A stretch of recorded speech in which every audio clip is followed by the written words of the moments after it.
Hello guys, magandang araw! Ngayon po ay tuturuan ko po kayo i-transfer ang mga followers nyo sa iisang Facebook page. So, meron nga po akong dalawang Facebook page. So, parehas tong inactive. So, ang gagawin ko para hindi masayang ang mga followers dito sa luma kong mga Facebook page ay gagamitin ko na lang siya. Ipagko-combine ko lahat ng followers. So, bago nyo gawin, sundin itong mga steps na to, kailangan nyo munang palitan ang mga settings. Kung classic page experience ka, dapat yung dalawang page na pagko-combine mo, parehas din na classic page.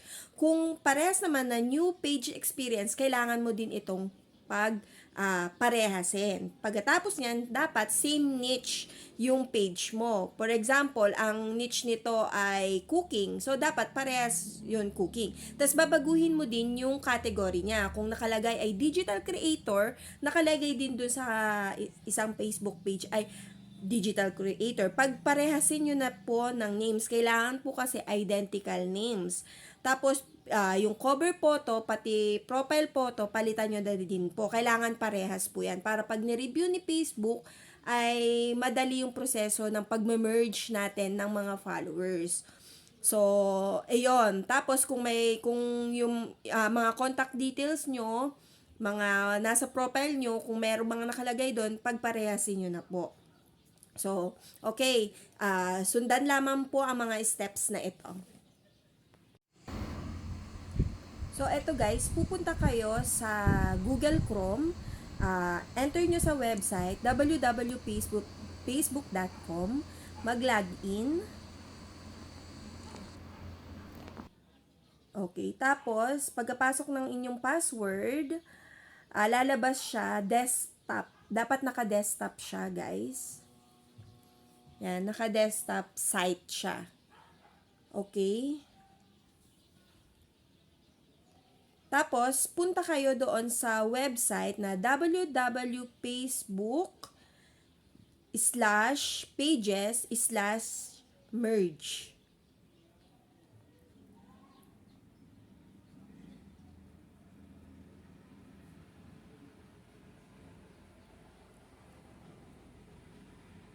Ayan, guys. So, direkta na kayo mapupunta dito sa pag-merge ng pages. So, ayan na guys, nakalagay dyan, choose a source page you want to merge into a destination page. So, dito sa source page, ito yung Facebook page na didilitin nyo.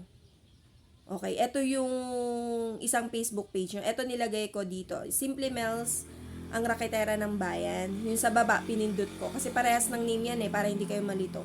Tapos sa destination page, malilipat na yung followers niya from the source page into destination page. Ayan, pinindot ko naman yung taas para hindi kayo malito.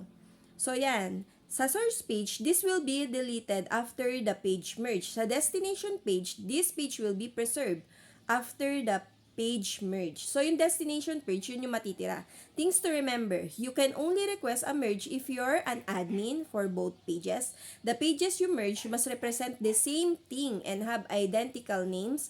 Merging pages can't be undone once you've started the process. People who like the source page will be informed of the merge.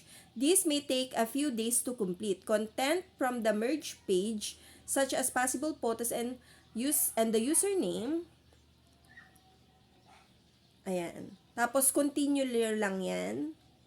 Tapos, dito nyo makikita yung Simple Mel's ang rakatera. Ayan, makikita nyo, may 1,840 followers. This will be preserved, etong page na ito. Tapos, yung isa naman ay Simple Mel's ang raketera na merong 585. This page will be deleted. So, yan, nakalagay sa arrow. Mapupunta lahat ng followers ni Simple Mel's doon sa Simple Mel's din na may 1,840 followers. So, submit mo yan. Okay.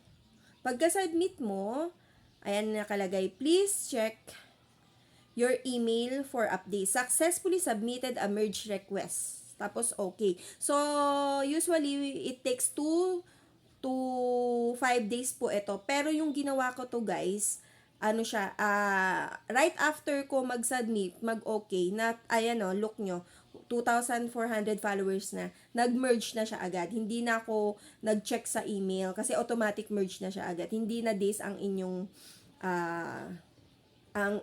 hihintayin. So, ayun lang guys. I hope may natutunan kayo sa video na ito at kung gusto nyong mas marami pang maraming may matutunan ng tips na ito, ng process na ito, i-share nyo lang itong video na to. At paki-follow na rin po ako.